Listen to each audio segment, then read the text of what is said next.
Welcome to another episode of the Bottom Line Podcast, where we say what we mean and we mean what we say, because at the core of everything that is, was, and forever will be, there will always be the bottom line. Today's guest is Mr. Credit Hero, credit repair specialist, Mr. Rony Francois, out in the Baltimore, the Maryland area. And he focuses a lot on helping people do individual credit repair. Now, the time that we're living in right now, COVID-19, pandemic, a lot of people are going through a lot of financial changes, and a lot of conversations actually have been centered around what people can do to improve their financial uh, perspective, right? Their financial resume. So, a good person to talk to about that when you're going through missing payments, when you're going through, late payments, understanding your credit profile is a credit repair specialist. So I reached out to Rony, and hopefully, you'll be able to learn a lot about how credit repair will affect, your portfolio, your livelihood going forward, right? Rony, how you doing? How's everything? Hey, how you doing, brother? I definitely appreciate you having me on this call. First, I want to say big ups to you, man. You're definitely doing some big things, amazing things. You're changing lives. You're helping people. So I definitely appreciate you, for the way that you're making. I appreciate you, brother. Yeah, thank you, man. Welcome to the show. You're doing the same. I recognize you on Facebook too. I see what you're doing. And again, we're in the same space where it's like we're both focused on helping people, right? Uh, You definitely. yeah. How have you been doing since the pandemic started? Well, I've been blessed to be honest with you, but unfortunately, a lot of other people haven't been blessed. They've been affected by this, physically, emotionally, dramatically. So, other than that, I'm blessed. Family's good. How have you been? How's your family? How's everything on your end? Yeah, everybody's good, man. What's funny is pre-COVID, I'm talking to people about being able to structure their lifestyles in a way so that they can spend more time with their family. So a lot of business owners, are working 12, 14 hours a day, and they don't really have time to spend with their family because they're too busy working. So come COVID, a lot of people are leaving the brick and mortars and they're actually stuck at home because of the virus and being locked down, and more people want to find a little escape. And so Zoom has been really helpful with that, right? So we've been having a lot of I've been having a lot of Zoom conferences, Zoom calls, kids jumping into the videos, kids jumping out of the videos. I mean, life is happening right in front of me. You know what I mean? And I've been Yeah, living like this for a while, and I think now the virus has been the great equalizer. I want to say, you know what I mean? Where we are yeah, learning how we have to actually live life and still get work done from home, right, during COVID. So everything's been good. It's been a little crazy, but overall, blessed, right? Everything's been good. yes. Yeah. And then another thing too, the fact that a lot of kids not going back to school, so that means parents gonna be home even more now. It's like they have to be home. So Right. that's Right. another impact. That's like another impact too. But like Yeah. I said, I have my son. He's about to go to the fifth grade. I'm not ready to be a fifth grade teacher, so Right. it's definitely a lot on the parents though. So. Yeah, definitely. I see you on Facebook too. You spend time with your family, spend time with the kids. I was showing my son, I was telling you the other day, I was showing my son a picture of you guys going camping, and you pulled out this pop-up desk and you're like working in the woods. Like, walk me through that, man. Did you get what was that process, that idea, like packing that desk and your paperwork and still being able to think about, oh, I'm going to give my kids the experience of this camping trip? Well, usually when I go camping, I usually don't do no work camping, but that weekend I had like so many appointments on the books. I'm like, man, like still gotta help my clients. They still expect me to come through. They, as a business owner, you don't get days off. So I'm like, I still gotta help my clients. So after I got the kids set up, doing what they had to do, found me nice shaded areas, I started making phone calls, pull out my calendar, and just started working. Yeah, nice. I love it. So that's part of the whole thing, right? The big picture is that digital nomad lifestyle where you could just pretty much work from anywhere, enjoy the time with your family, still help people, and still, see the fruits of your labor. You know what I mean? When I saw that on your Facebook page, I said, this is a guy I definitely got to reach out to because he's all about the grind and the hustle. But more importantly, he's still about helping people and delivering, right? You still deliver, right? Yes. Yeah. Tell me a little bit about, how you got started with the mindset to work for yourself, to be an entrepreneur. Well, to be honest with you, it started a very long time ago. I was at the age of 9 years old. I realized I was destined for greatness. I wasn't going to be like everybody else. But the fact I wasn't connected with the right people, it took me almost 25 years to get connected with the right people to see my vision, share my passion, to lead me in the right direction. Yeah. And at one point, I was in the life insurance industry. I did that about 5 years. I've always had a passion to help people, but in that industry, I felt like I wasn't helping enough people. And I got to a point where my credit was like really bad. It was so bad I can't even get a loan. It was so bad I used to hope somebody would steal my identity, push them to that's how bad it was. I mean, it was really that bad, but I didn't get that lucky though. Then I was almost at the point where I wanted to give up on my credit. Like most people, because 1 out of 10 Americans don't know what the credit score is. They just kind of give up. So I was about to fall into that 1 out of 10. But then I realized with bad credit, I couldn't really do anything to really help my kids. I couldn't really do nothing to help my family. So I wasn't going to do it for myself. Let me do it for my family, do it for my kids. So I started working on my credit. And then, as I saw the bankruptcy came off, the discharge, the repossession came, I'm like, well, I can't even imagine having my friends and family who have less than perfect credit, who need the service. And I became an advocate. Not only was I helping other people, I was also given the avenue to have additional stream of income and break that generational wealth. Because, it's a parable. It says, you give a man a fish, he eat for a day. You teach him how to fish, he eat for life. So not only do I want to show them, I also want to teach them. That way they can teach their kids the next generation too. No, I like that, man. I think that's prevalent. That's key right there. So at 9 years old, what's going on in a 9-year-old's life? I'm reading, it's funny you say that, right? Because I'm reading Rich Dad, Poor Dad to my 8-year-old. And we've gone through, now this is our nightly routine. I read it to him. And Robert Kiyosaki started out learning about our entrepreneurship in the book at about 9 years old. And he was just curious, right? He was just curious about what was the differentiate, what made him different from the kids living across the street, right? Because he went to a school where only the rich kids went, right? So he was just curious and he started learning about money. What was going on in your life at 9 years old that made you realize that you wanted to work for yourself? Can you remember that? Basically, I have 11 brothers and sisters. I have 7 older brothers and sisters. Well, I kind of look at their life. I'm like, they didn't look like they was really happy. They was going to work, working at 9 to 5, just coming home, paying bills. I'm like, I don't know. It seemed like something ain't right with that. Like, so my mindset, I was like, well, I felt like I meant to be different. And when you're the youngest, everybody always telling you what you should do, and they don't really push you towards your goals and dreams.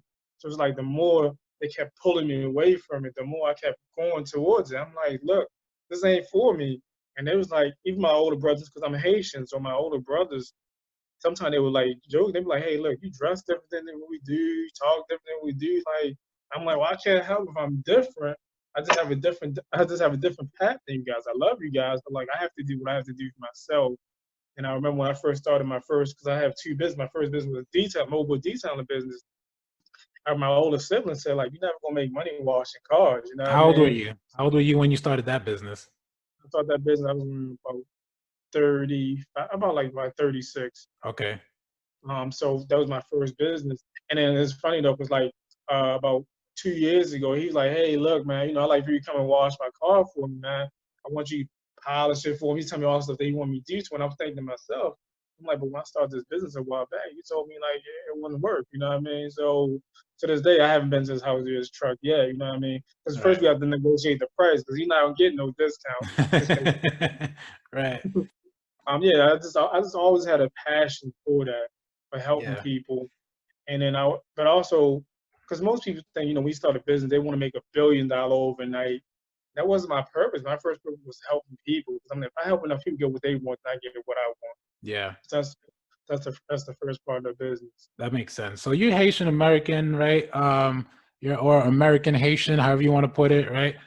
You and me, we're cut this. I think we have that in common, right? That's another reason why I reached out to you.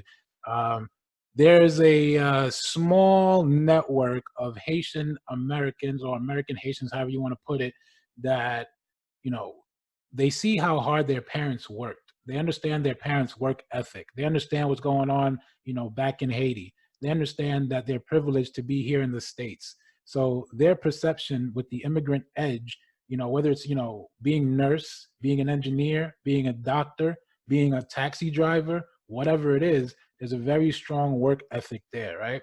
Now you said you're the youngest of 11 siblings. Is that right?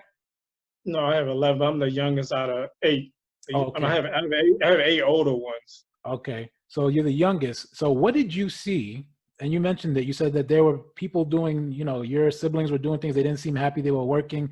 What did you Yeah. see for yourself? What was going to be the different, what was going to make you different from with as far as like your goals for yourself from what your siblings were doing that made you say, because it's risky to go to work for yourself. You don't know when you're Yes. getting paid. It's not predictable, right? People don't know who you are. So you have to create your brand. You have to gain trust. You have to build credibility. You're a young kid. What was it about working for yourself that was attractive to you that made you want to pursue it? Because I wanted time and money. And I know some, like my siblings, they was going to work every day. They didn't. They had to choose either time or money, and I didn't want that choice. I wanted to have both, and I knew in order for me to achieve that, I was going to have to work my butt off for a certain period of time in order to do that. And I was prepared to do that. It didn't matter who supported me, who didn't. I knew I had to do it. I knew that I had to break the generational curse. I knew like I was gonna be the first. I'm gonna be the first millionaire in my family. I knew that, so it was installed in me. I don't know where it Yeah. came. It was like I just woke up when it was just downloaded in me, Right, and right, so right. I was held on to that. No matter who came against me, who didn't believe in me, I always believed in myself. But Yeah. one of the cool things was throughout my life, God always He always put. It was like it was like certain time in my life, He always put the right people in my life. It might have been like every 5 years, every 6 years, every 10 years, like just a random person would just come in my life that was speaking to my life, and I'd be like, all right, it's like God knew when I was at the point when I was just about to give up and walk away, Right, right. I just come like speaking to my life, and that just put me back from course. You're being tested. I remember when I was a young kid, I hear a lot of talk from uncles, aunts, even my father, my parents, where, oh, you're going to be a great doctor. You're going to be a good lawyer, right? It's like they kind of went ahead and predetermined what your future is going to look like before you even know what any of that stuff means. It's prevalent in a lot of cultures, but I see it the most for me. And I'm going to say because I'm Haitian in the Haitian culture, right? So there's that expectation. Now, you being entrepreneurial and you're an out the box thinker and you're not going down that route, were you ever met with that before? Like, did your parents ever try to tell you who you're going to become and how you're going to do it? Did they ever try to tell you that? Yeah, man, I have like I said, the older siblings and a couple of them. They used to tell me all the time, like, hey, man, like you could have went to school like this person, you could have did that, or you could have been a doctor, or you could have did a radiology technician. They would tell me all stuff that I could have been, Yeah, instead of just asking well what I wanted to do and just supporting me. yeah, Yeah, I had got that a lot. It's all stuff I could have been or I should have been. Yeah. right, right. But you stayed the course, right? You stayed the course towards what you think your life should have turned out. How were you in high school? What kind of kid were you in high school? I didn't like school at all, to be honest with you. I just went because I was expected to go. Right, I was a C student, sat in the back of the classroom, very quiet, very mild, just mind my business. That's how I was. But it wasn't like when I got to college, I don't know, I guess I could started blossoming, I guess, yeah, and started to realize my full potential. And I realized, hey, like, sitting back in the classroom wasn't where I needed to be. I didn't have right, to be in the front of the classroom, but I just sitting in the back just wasn't for me. yeah. But I was, It's where the I was cool very kids sit, though, man. You got to sit where the cool kids sit. They all sit in the back, right? yeah, but they don't learn that much They don't neither. learn anything. Yeah. Yeah. So I just knew that's not where I belong. I mean, so and throughout my life, whenever I was in a position that I wasn't supposed to be in, whether it was running the street, going to the club, I've always felt like I didn't belong there. So that was just crazy how it worked out. Right. Anywhere I wasn't supposed to be, I've always felt like I didn't belong. It was always like somebody just whispered my ear, like, you don't belong here. Right. So I've always had that push, that push that was just pushing me in the right direction. So Right. Right. It's crazy because so what's crazy, I think about me in high school, I cut classes a lot, didn't really like school too much. I was always hanging out in like, what is it, the bleachers or like on the track. And when you're in high school, you're pretty much in control of your movements. You know what I mean? You can go to class or not go to class. It's super independent. And I could tell you, I skipped French class because I was like, I'm Haitian. I just learned French from my parents.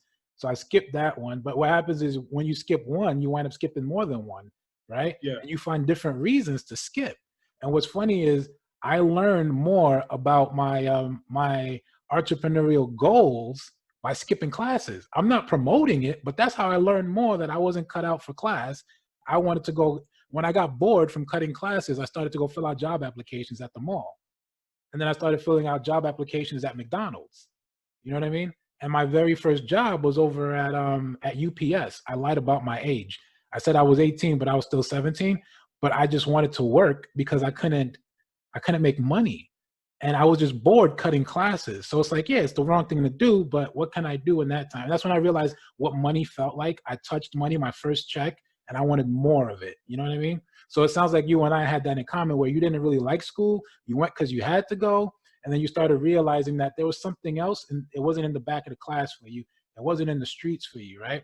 So I want to get an idea of, because you could have went any route. You mentioned that you went into insurance sales, right? And the common denominator for you was helping people. Uh, what did you see about working for yourself versus a successful company, right? That made you not want to, tap into a 9 to 5 and made you, because people jump in and out of the entrepreneurial space, right? Sometimes they have a gig and then they jump out of that gig to go start their side hustle fails, and they go back to a job, right? But it seems like you've been consistently doing what you're doing as far as helping people as an entrepreneur, right? Is that right? Yeah, that's So right. what did you see besides the whole time thing where people are trading time for money that made you say you don't have an employee mindset, you're more of an entrepreneur? What did you see in the workforce or anything like that that made you not want to go back? Well, there's a couple things I learned. One of the things is you'll never be richer than your boss. That was the first thing I learned. And also too, when you work the 9 to 5, the person above you, they're not going to tell you the secrets how to get their position because they're always afraid you won't take their That's job. true. Yeah, so true. Yeah. So that was another thing I learned too. Um, and then when you work a 9 to 5, you just work and make somebody else richer. So at one point I was working a 9 to 5, but what I realized was I was going to use my 9 to 5 to pay to invest into my business, into my goals and dreams. I worked that 9 to 5, and then I worked my business from like that 6 to 12. It's Yeah. like I was always working. It's like I was double working, but I'm like, it's gonna be worth it at the end. Yeah. So that's what kept me on spirit. And it was really because of my why. I wanted to do it because of my kids. I wanted to break that generational curse. So it was many times, of course, I felt like giving up. I didn't want to do it. But then I'm like, my kids gonna look at me as a quitter. What kind of example would I? What kind of leader would I be? So it really was my why that really kept me in check. Yeah, I like that. So that's what I call an anchor, right? I always tell that to my clients. I say, you got to remember your anchor, take your anchor, right? Keep yourself grounded. Use that to remember why you're doing what you're doing when you feel like sometimes you're pulled apart, you're stretched too thin. Remember your why, right? So I've got into the habit of, I'm not really the kind of person to post a lot of content with my kids, but they are my why too. You know what I mean? And before them, my why was just like, I was afraid of failing. I was afraid of not trying. I was the kind of person that was just like, well, I'm going to try, because you hear what everybody else says. And then they had a bad experience. Like, I don't read reviews when a movie comes out. I'm like, I'm going to go watch the movie myself, and then I'll read the reviews afterwards. You know what I mean? To make up my mind. So the why is really important. But then there's something else that's a little bit deeper, right? That I think shows in your content. And when I talk to people, especially when I'm doing like, individual coaching sessions, I like to identify if somebody is extrinsically motivated or intrinsically motivated, right? And it sounds to me like you have that intrinsic motivation. It's like that desire to just, it doesn't matter if you're doing credit repair. It doesn't matter if you're doing, insurance sales. It doesn't matter if you're flipping burgers. Something about how you do what you do and the integrity in which you have when you're doing what you do, that seems to be what makes you tick. Is that fair to say? Yeah, that sounds about right, down to the T. Yeah, I can see that in your content. And I think that's what people look for when they want to see who they can trust when it comes to a vulnerable thing like their credit, right? Because a lot of people are prejudged because they have bad credit, right? So when did you realize that it was not about the paycheck? It wasn't about, the title, or even about the glamour, right? The entrepreneur porn, and it was more about helping people and the relationships. Do you remember like where you were, what happened that made you realize that? Basically, whenever I came across somebody that was skeptical about the service, about signing up, and I would revert to them my own self. How at one time I went through like 2 different companies, spend like $100 a month, like 6 months, like each one of them. And I got to the point where I became skeptical. Then I got to the point I'm like, I can either continue being skeptical, or I can just take a chance, take a leap of faith. And then so I used my story to tell them how, I was at one point I was where they was at. That kind of helped me overcome the situation. And then again, people, and when you can tell people your own personal stories that they can relate to, that makes it more personable, more trustworthy. And that's why I even like on all my social media pages. At one time, I didn't used to put up no pictures of my kids neither. At one time, I just always think somebody was gonna steal the pictures. I don't know why. I was just crazy. Yeah. But then that's why I put my pictures up for videos. That way they can see like I'm a real person. You can physically Right. touch me. I can Right. talk to you. Like Yeah. because it's a trust issue out there. I want them to trust me. So Yeah. that's when I realized that. I like the one you posted where you said there was a lady that stopped you in the grocery store because you had a Credit Hero shirt on, and you Yeah, were not even realizing that you were wearing the shirt, right? But then yeah, you're like, "Oh exactly. yeah, that's me," and then she kind of approached you. That's the level that I think we need to be at, right? How do you think? Because it sounds to me like a lot of people have a hard time building their book of business because when they get on the phone, they're a little too pushy or they're a little too transactional and they're not really okay or comfortable with posting on social media or even putting their family out there or putting themselves out there. What are some words of wisdom, some advice that you would give people when it comes to uh, creating meaningful relationships that makes you more trustworthy, more relationship oriented? What would you say to some people? I just say, because people can tell if you're real, if you're fake. So back to that shirt thing, because I believe in self-promoting. Because if you don't promote yourself, nobody else is gonna promote you. That's just how it works. So Right. when people see that you're out there promoting yourself and they see that you're real, genuine, that makes a big difference. So that really that's the biggest difference right there. Yeah. And What are just some talking points? I'm wondering because like all your content is a little different. None of it sounds scripted.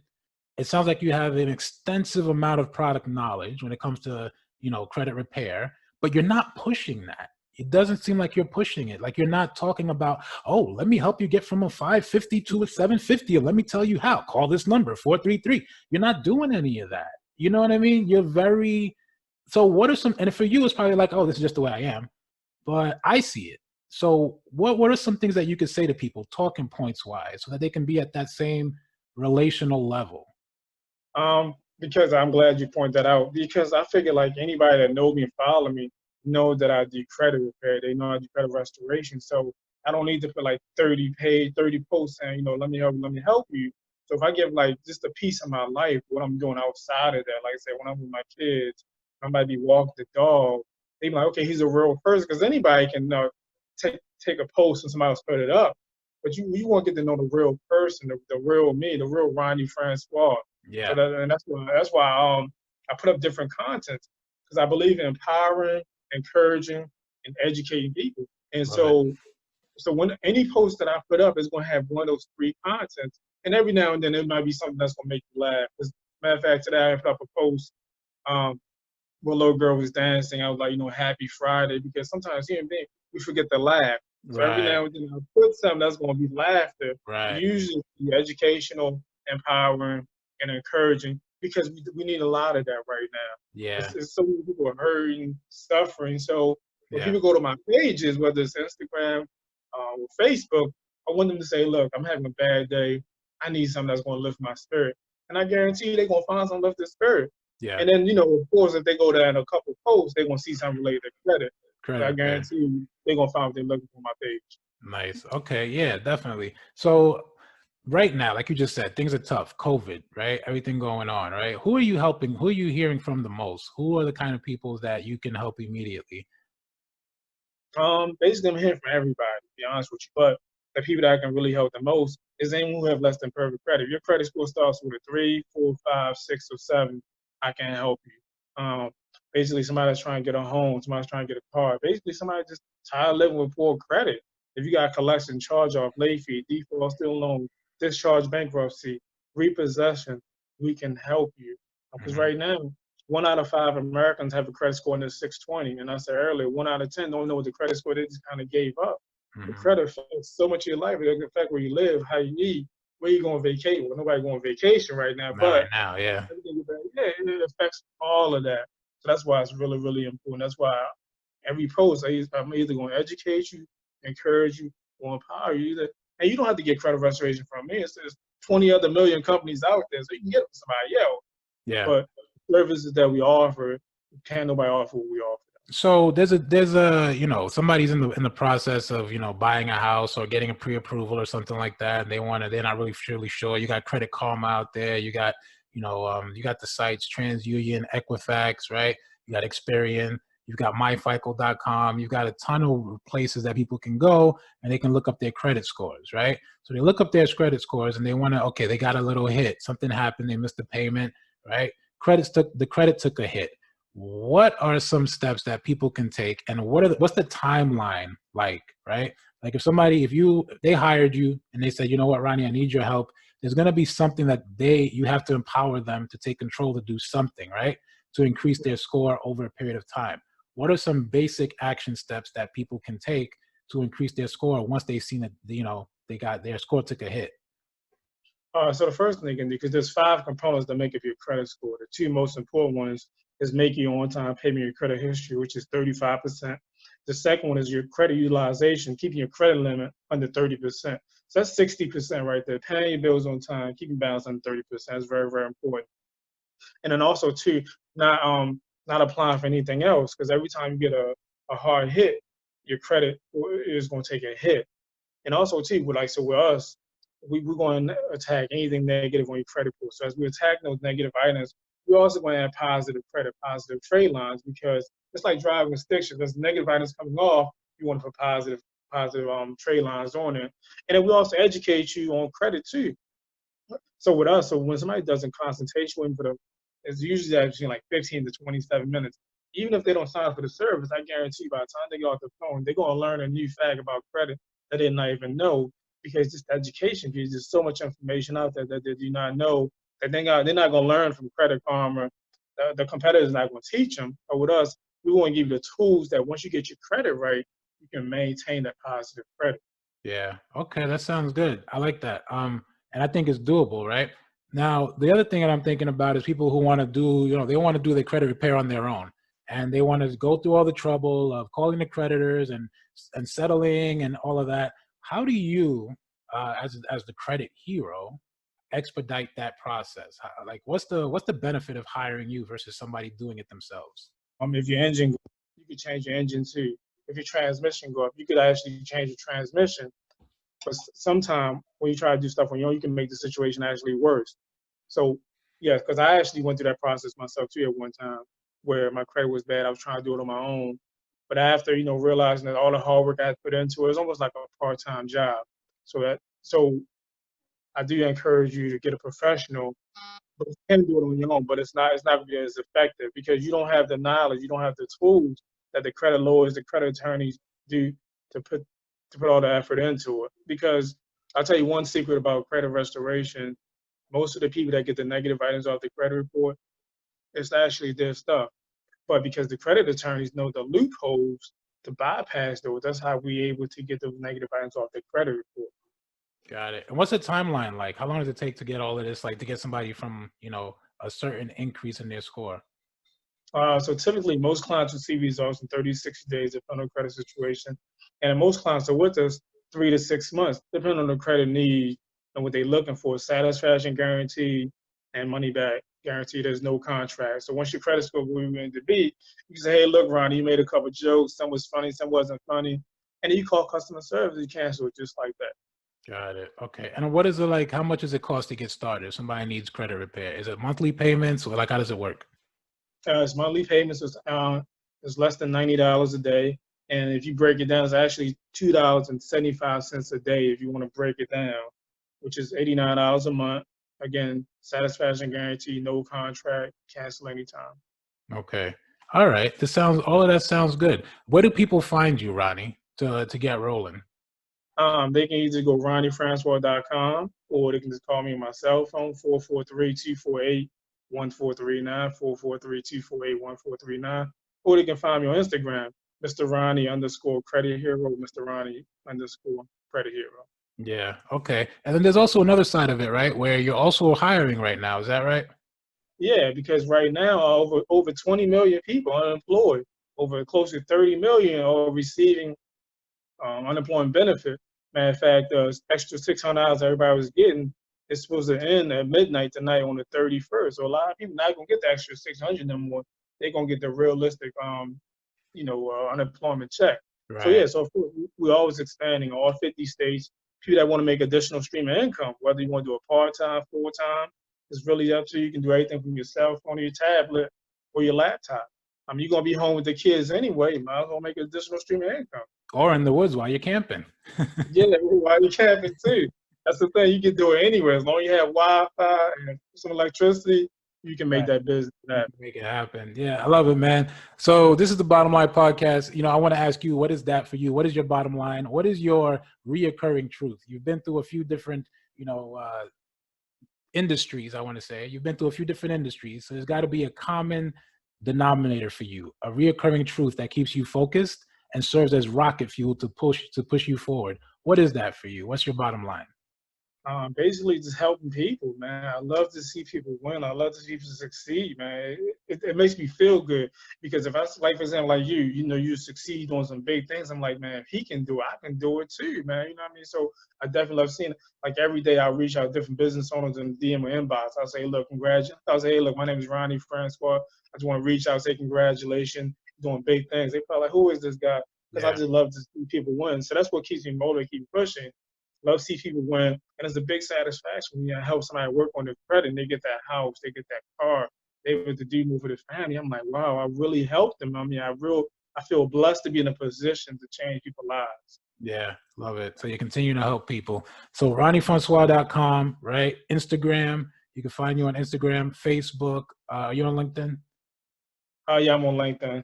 LinkedIn, he's all over the place, right? And I'm sure he's the credit hero, right? You're the credit hero. You're not just out in Baltimore, Maryland. You're everywhere, right? Yeah, I have clients throughout the United States, California, VA, New Jersey, Texas, all over.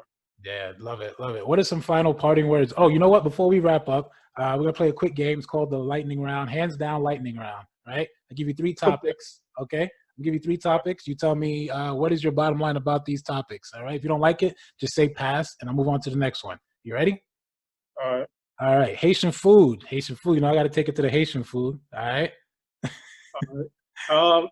So like my favorite Haitian food dish, Yeah. um, pretty much Dewey sauce pois. I guess I was saying Quiso English, swan. right? Quiso Yeah. swan. Sauce pois noir. Sauce pois noir. Yeah. So black beans. Yeah. Love it. Love it. Sauce pois noir. Du blanc. Oui. Yeah. Yes. Yeah. Yeah. He just went Creole on me. Yeah, I know. I forgot. I be forgetting sometimes. Yeah. So it's white rice with the black beans, right? Uh, Yeah. fish or chicken? Fish, chicken, or grill? So a long time ago, it used to be grilled, but now it's fish. I want you a little bit more healthy. Yeah, you're gonna live a lot longer, right? Good example for your little boys too, right? Yeah. I'm It's working on funny that. that it's funny that you said that because my son, the young prince, he came to me last week. He said, "Look, Dad, I want to start eating a little bit more healthy. So for the next 30 days, I'm not going to do no more snacks, no more sodas. I just want to drink water. I don't want." I'm looking at him like, "Who is this kid? You're only like 10 years old. Why are you talking Wow. like that?" Yeah. But then I realized, kids mimic what they see their parents do because like the last month or so, I've been drinking like a lot of water, eating more healthier. So he could have got it from me, or he could have got it from his mom. But I was just so surprised that he wanted to eat more healthier because most 10-year-olds don't be thinking nothing like that. So that was really cool. That he Yeah, thought he's going places. He's definitely going places. And I'll do the last one. I'll give you the last one. Skasha or uh what's your favorite kind of music? Caribbean, Afro beats, anything. What's your favorite kind of music? a little Caribbean. Yeah. Yeah, definitely like Caribbean. Okay. Haitian I music? definitely, I definitely need to get some more Haitian music in my collection, though. Yeah, I'm putting you on blast, man. I'm putting you on blast. I gotta work on that, man. I only listen to it like my siblings, my brothers that always playing it, so I Right. gotta get some tapes and CDs from them. Yes, Yeah, I'm super into the Afro beats right now. I'm just bumping that crazy. well, I definitely gotta get into that, man. Yeah, definitely. This was fun, Rony. Thanks for taking the time, man. I'm gonna, definitely want to shout you out also because you're helping people during a pivotal time right now where it's hard to even figure out what the next step is. So if your credit is anywhere between a 650 and a 750, you're doing okay. But the higher your credit score is, the more opportunities, better rates you'll get on your mortgages. reach out to Rony. Rony will definitely be able to help you boost your credit score in minimal time. All right. Any last words, Rony? Hey, look, thank you, brother. Look, I definitely appreciate you having me on this podcast. Like I said, big ups to you. Definitely doing some big things.